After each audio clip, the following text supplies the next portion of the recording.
तर स्टुडंट आता आपण प्रॅक्टिस सेट 5.4 मधला फर्स्ट क्वेश्चन पाहणार आहोत आणि या क्वेश्चनच्या अगोदर मी तुम्हाला प्रोबॅबिलिटी ऑफ एन इव्हेंट काय असते ते सांगणार आहे. सो सिम्पली या क्वेश्चन मधूनच आपण ते बघून घेऊ. बघा इथे if two coins are tossed find the probability of getting at least one head. म्हणजे आपल्याला प्रोबॅबिलिटी काढायची. प्रोबॅबिलिटी म्हणजे काय असते की सिम्पली आपण एखादा सॅम्पल स्पेस लिहितो किंवा आपल्याला ज्या पॉसिबिलिटीज माहित असतात, काही एलिमेंटच्या ह्या पॉसिबिलिटीज येणार आहेत इव्हेंटच्या, तर त्या पॉसिबिलिटीजला फक्त नंबरच्या फॉर्ममध्ये किंवा फ्रॅक्शनच्या फॉर्ममध्ये किंवा मग पर्सेंटेजच्या फॉर्ममध्ये जर लिहिल्या जाते तर त्याला आपण म्हणतो प्रोबॅबिलिटी ऑफ एन इव्हेंट. तर तशाच प्रकारे इथे आपल्याला एक इव्हेंट दिलेला आहे.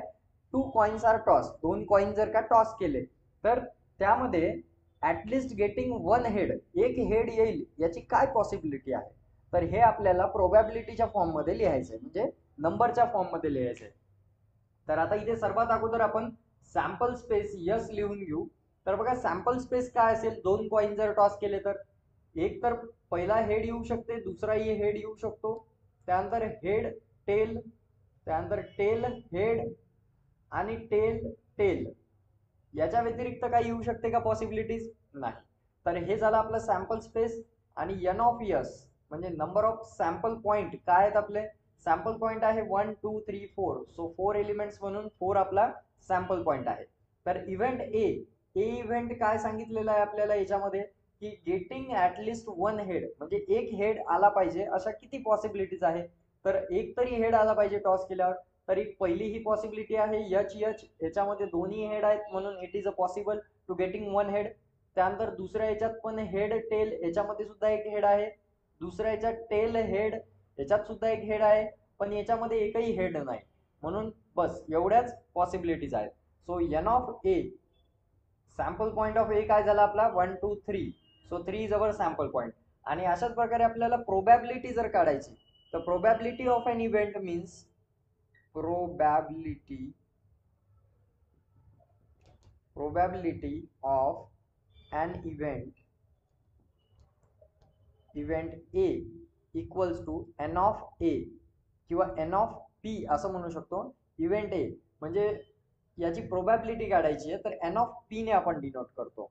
n of P equals to n of A म्हणजे पूर्ण इव्हेंटची जे सॅम्पल पॉइंट आहे divided by n of S म्हणजे पूर्ण सॅम्पल पॉइंटने इव्हेंटच्या सॅम्पल पॉइंटला डिवाइड करायचं.